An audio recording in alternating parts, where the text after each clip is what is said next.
Well, yesterday was a rainy day again, so a little bit more moisture, probably around 8 to 10 mils of rain fell out here. And then for the rest of the day, it was just misty. It was constantly misting. It was a miserable day yesterday, but you love to see it. That alfalfa is turning green again. I think this third cut of alfalfa, we're not going to take one, of course, but is coming back better than the second cut of alfalfa did after the first cut. So pretty cool to see. We're actually getting some moisture out here. That's cool. Today the plan is I'm going to wash the parlor and the back tie-in. So just to help Miriam along, because we want to vaccinate 50 cows in the barn. So her, dad, and I are going to vaccinate those cows. So we just want to help her along with the shift this morning. She's milking, then she had to clean, and then she had to feed calves after. So in the parlor, this is the fire hose. You guys might remember I put kind of a fabric hose on it. It was expensive, but it was really light. I could see why people wanted it, but it just blew up on us. Just rubbing on the fabric kind of didn't last, so we put the cheapest option back on, the rubber hose. I think this is my favorite. It's a little bit lighter than like a more expensive rubber hose. You can get the yellow rubber hoses and they last forever, like 2-3 years plus. These will wear down really quick again, but they're flexible. They're kind of a mid-weight option, and I think this is the one we like the best. It also happens to be the cheapest, which has a lot to do with how much we like it.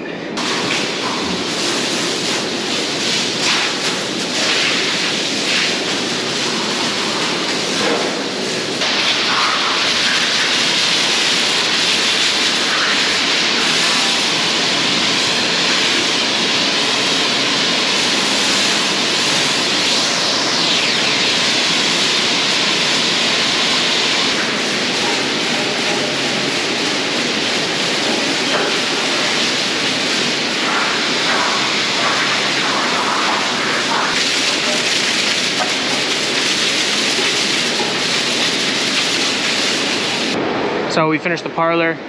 This is the other part we got to clean, the tie-in between the freestall barn and the parlor barn. Clean underneath and in that sort gate, make a new foot bath.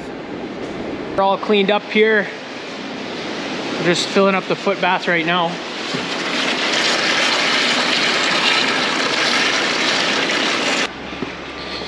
Got everything we need to vaccinate. Ready to go? I gotta hit the first one. Nice. So this is a new thing. We got a 50 dose bottle. Usually we're only using the 10 dose bottles, so that's cool. Environmentally friendly. Yeah, it's good for the environment. Only one bottle instead of 10. We share needles because each cow gets 2 vaccines, so you might as well use 1 needle on the same cow instead of 2. Needles are probably 40 cents a pop, so. Dad had to go deal with something, so we're gonna wait till he's back because we got a bunch of cows that we got to do that are loose in the group. And if it was just 1 needle, you know, you could walk through, hit the cows with that 1 needle, but if you're doing 2 vaccines, it's a little too tricky. So we're just gonna wait till he is back. In the meantime, we got a couple cows to AI, so we're putting clips on the cows we got to breed. Me and Miriam will do that in the meantime. Also, look at these cows right here, these 2 geniuses. They're throwing feed over their back. I mentioned it before, but now I can actually show you. It's kind of funny. So these cows will throw feed over their back for flies, and then this heifer probably doesn't eat through head lockers, so she's what we call a vacuum, and she just sucks up all the excess feed. What a silly goose. You're an odd one, eh? Oh.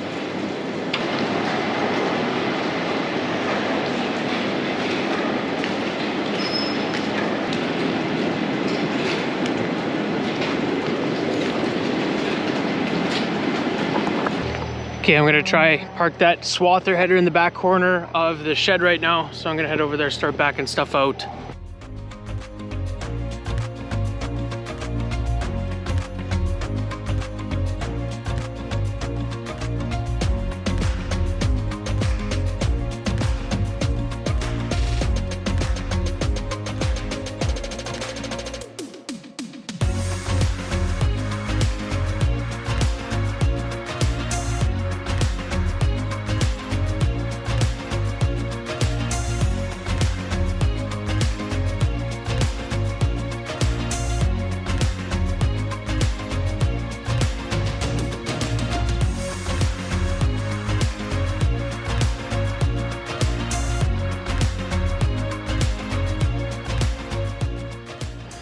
So we're down to the last few items parked in the shed now. We are gonna take that Borgo tank out because we're gonna hook it up to the drill pretty soon, start seeding some fall rye. So I wanna take that chopper, that's where we wanna put the header. I wanna move it over to that side. So we are gonna need the skid steer with the pallet forks and that attachment to move the tank, the small square baler, and the chopper.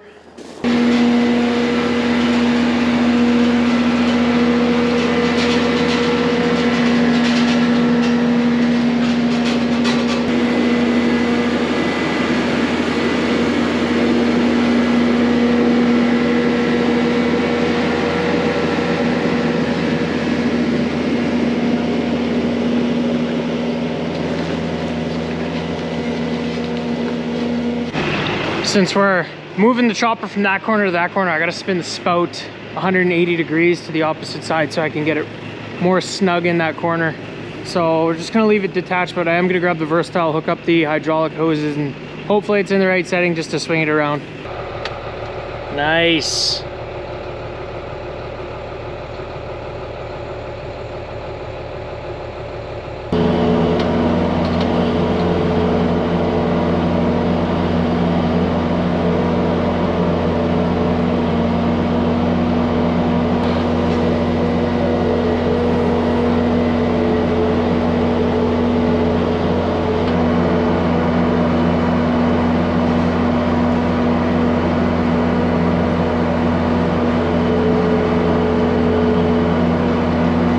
So after more than an hour after we've started shuffling equipment around, I'm finally ready to get in the swather and drop this header off in that back corner.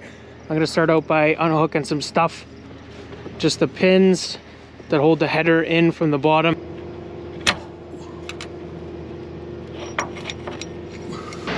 The next challenge is the swather header is 35 feet wide, and I believe this door is 30 or 32 feet wide. So you gotta kind of wiggle it in there, kind of come at an angle, and then we've gotten it in there every other year since, so should be able to get it in.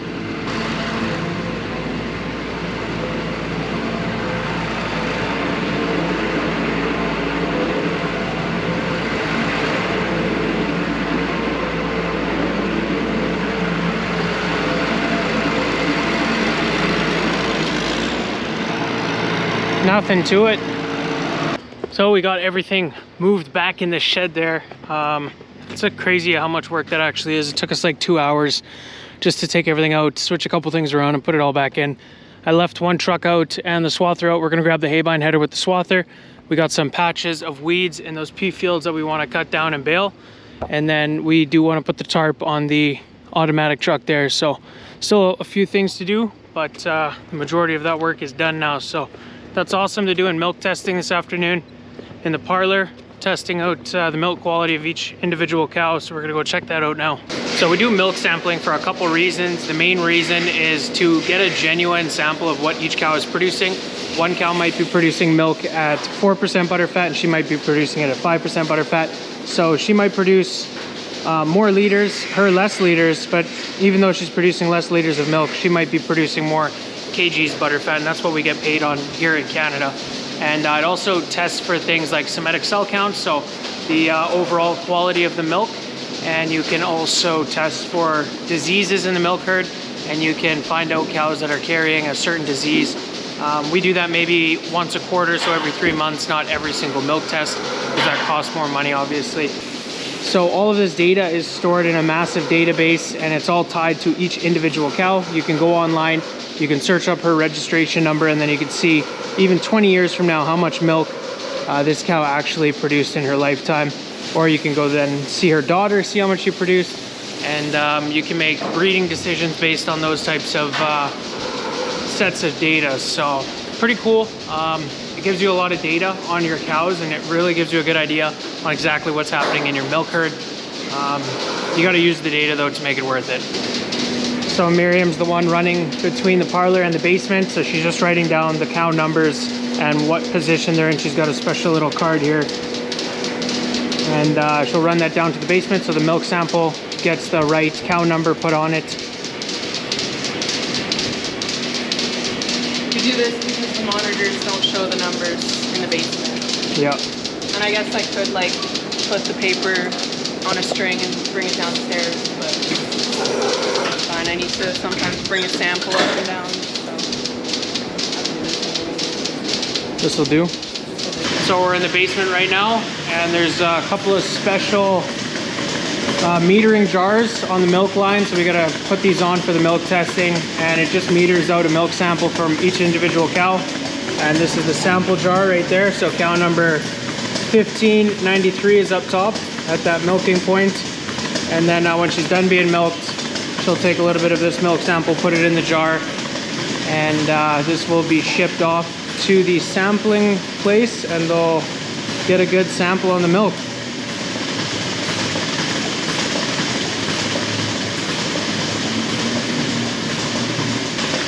So all of the milk from these jars will just be dumped in a pail here, and then we'll bring it to the pasteurizer, so it'll be fed to calves after. So it's obviously a lot of extra work, but it really gives you a good idea on how much milk each cow is actually producing, and then you can make future decisions on which cows you want to keep, which cows you want to breed, and kind of build your herd to maybe produce a little bit more milk based on this data. So we'll get a long paper report with all of the milk samples and what each cow did, and then we also have an app on our phone that we can pull up and type in a cow's number, search her, and then we can see what their production is and all that kind of stuff on the app as well. So we got a list of 5 cows we got to needle in the barn, and after we're done that, I think we'll grab the haybine header with that Macdon swather.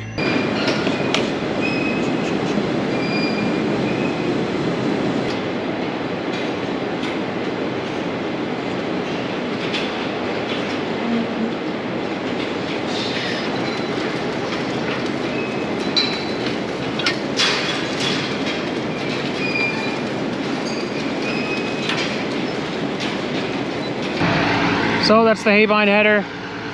Last time we used that thing was probably over a month ago when we cut this grass. See if we can get her hooked up easily.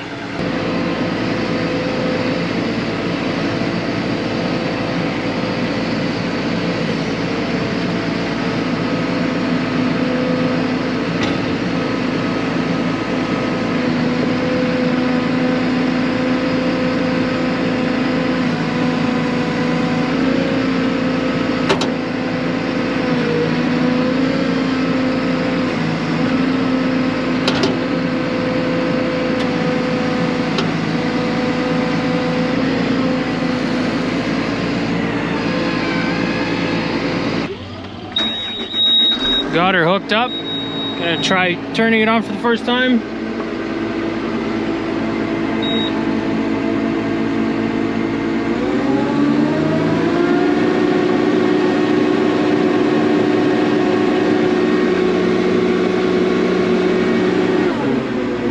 Looks and sounds good. We'll see if it wants to reverse.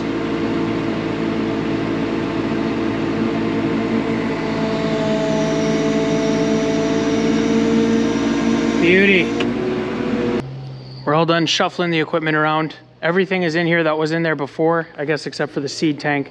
But we got the big swather header, the swather, and the haybine header in here as well. So parked everything pretty snug in there, and we still got tons of room in here. If you stack everything like a bunch of puzzle pieces, then you can fit a lot of equipment in a shed. Figured we'd rip out to the barley field that we cut just to bale it, see how it's drying out. Obviously it just recently got rained on, but it's still worth checking out now. These bigger weeds are kind of the biggest concern, I think, with the thicker stems. They do seem to be drying out pretty good though. Probably can get out here sooner than we think with the baler. We'll see how the barley grain is doing, if that's still soft. It's still a little bit soft, but it's well on its way, that's for sure. I'm sure, you know, 5-6 days from now, we'll come out here, it'll be no problem. What we're probably gonna end up doing here is coming out here with our rake, that Claas rotary rake, and just squeeze the swaths a little bit together, make it easier to bale, because this is gonna be a little bit too wide to bale nicely. Anyway, that is going to be it for today's video, guys. I hope you enjoyed. If you did, be sure to hit those like and subscribe buttons down below. Check out the Instagram @SassDutchKid, and I hope to see you guys in the next video.